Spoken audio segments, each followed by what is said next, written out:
Hey Money Masters, congratulations! You've earned the degree, you've landed the job, and you're finally seeing a substantial paycheck. But here's the financial reality check. The next 5 years are the most critical for your long-term wealth. You're at the peak intersection of disposable income and compound interest.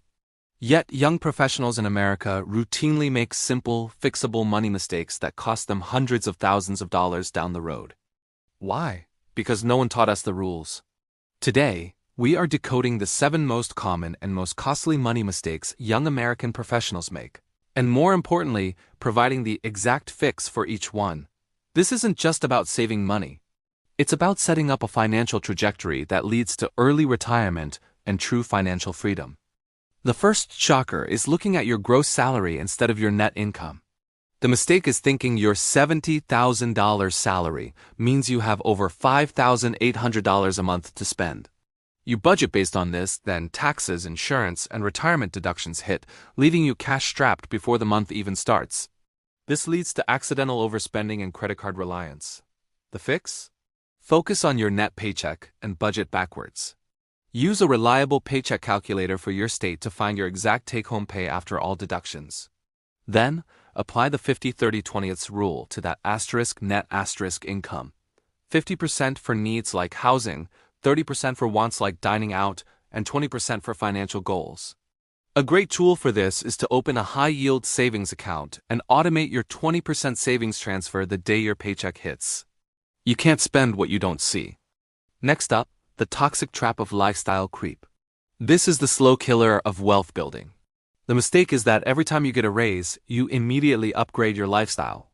A bigger salary means a more expensive apartment, a fancier car, and suddenly you need premium grocery delivery. You're earning more, but you're not getting any wealthier. The fix is to apply the 50% rule to raises.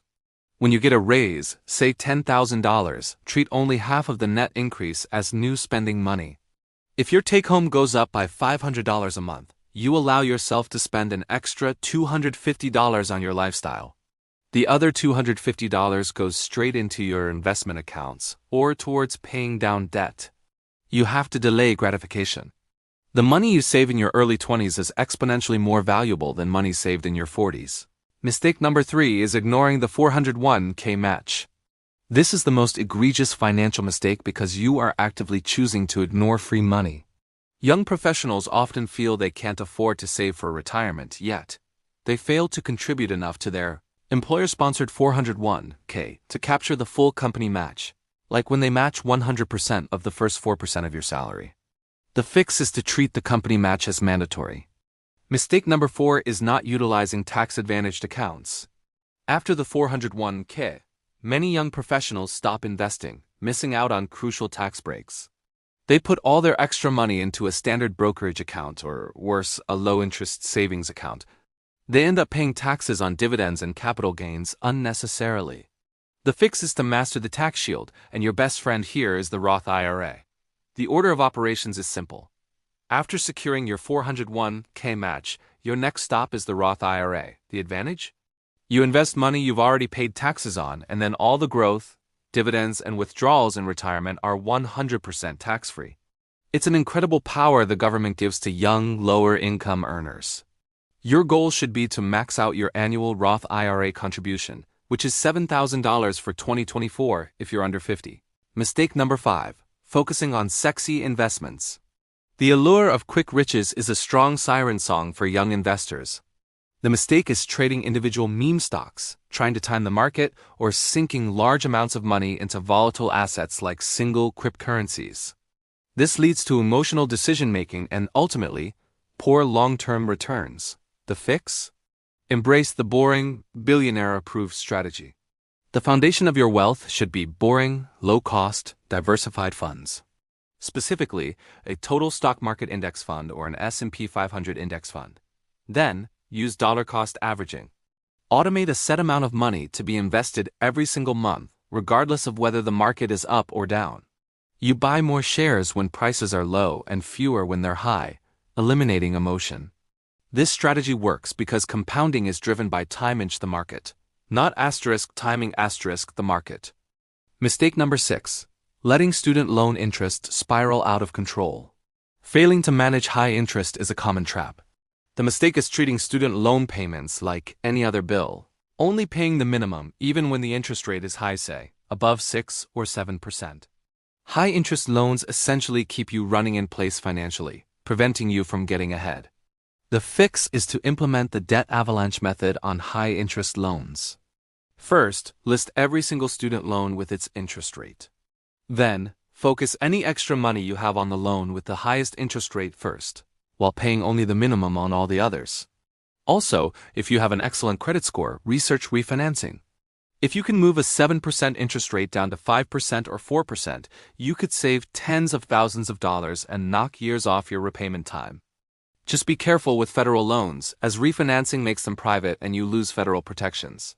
Finally, mistake number 7, ignoring your credit score.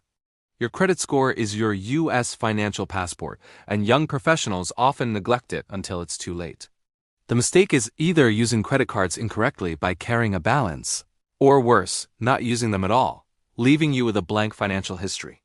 A poor score means higher rates on cars, mortgages, and even insurance. The fix is to master the credit utilization ratio. If you have no credit, open a secured card or a simple, no annual fee card. The golden rule is to never carry a balance.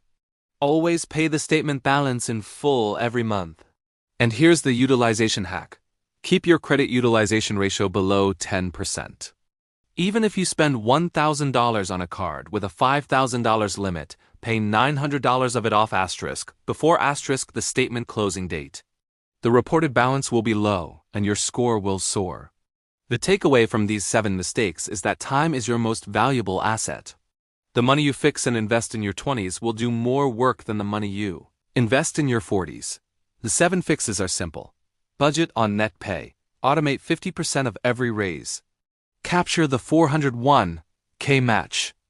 Maximize your Roth IRA. Invest in total market index funds. Attack high-interest debt first. And keep credit utilization under 10%. Which one of these mistakes are you committing right now, and which fix will you implement today? Let me know in the comments below. If this video helped set your financial compass straight, hit that like button and subscribe for more financial wisdom. See you next time.